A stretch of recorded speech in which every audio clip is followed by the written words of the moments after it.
이런 그 자진 출석에 검찰에서는 지난번과 이번의 입장이 지금 같은 것 같습니다. 사전에 협의가 없었다. 그러므로 조사 계획이 없다. 이런 입장을 이번에도 이제 밝힌 것 같은데, 이게 어떻게 봐야 하나요? 방금 뭐 변호사님께서 아직 준비된 자료가 없기 때문에 질문을 만들어야 한다. 이런 절차가 있겠지만, 이게 이제 검찰이 순서대로 지금 소환 조사를 하고 있는 건지, 아니면 검찰 입장에서 좀 정치적 의도가 담겨 있는 건지 어떻게 좀 해석해야 될까요?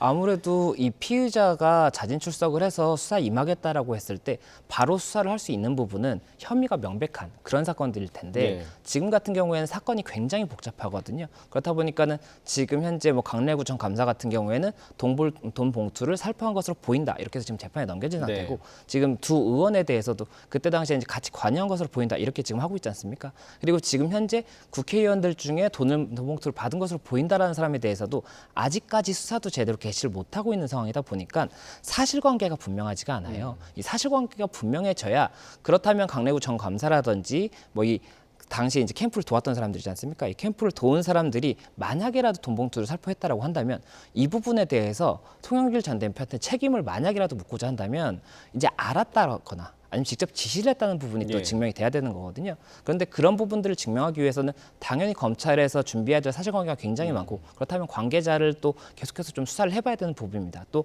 관계자 수사에서 이야기 나온 부분에 있어서 증명을 할 물증이 필요하다고 한다면 압수수색도 해야 되는 거고요. 그런데 그런 부분이 아직 없는 상태에서 당연히 검찰에서는 수사를 진행할 수가 없고 또 만약이라도 지금 미흡하게 준비된 상태에서 수사를 진행을 한다라고 한다면 그 부분이 검찰에서 어떠한 이런 좀 증거를 갖고 있는지를 보여주는 그런 이제 또 단초가 될 수도 있는데 데다가 또 이게 한번 수사를 진행을 하고 그 다음에 또 다시 소환을 한다고 하면 그 부분도 이제 정치적으로 오히려 부담이 될 수가 있는 게 검찰의 입장일 거거든요. 예. 그렇다 보니까 그런 부분들을 조금 여러 가지로 봐서 이렇게 좀 지금 당장 수사는 어렵다 이렇게 이야기를 하는 것이지 뭐 정치적 의도가 있다 이렇게 보기는 좀 어렵지 않을까 싶습니다. 그러니까 검찰의 입장에서는 지금 순서대로 수사를 하고 있는 거다라는 생각이시죠? 예, 맞습니다. 이번 그 송영길 전 대표의 두 번째 자진 출석에 대해서 뭐 여러 가지 해석이 있긴 하겠지만 지금 뭐 강래구 감사협회장도 구속이 됐고 또 두 의원에 대해서도 구속영장이 청구가 된 그런 상황인데 본인의 구속 가능성에 대해서 좀 낮추려는 의도 아니냐. 그러니까 나는 도주의 우려가 없다라는 거를 조금 부각하기 위한 그런 의도가 아니냐라는 의견도 있는데 어떻게 보세요?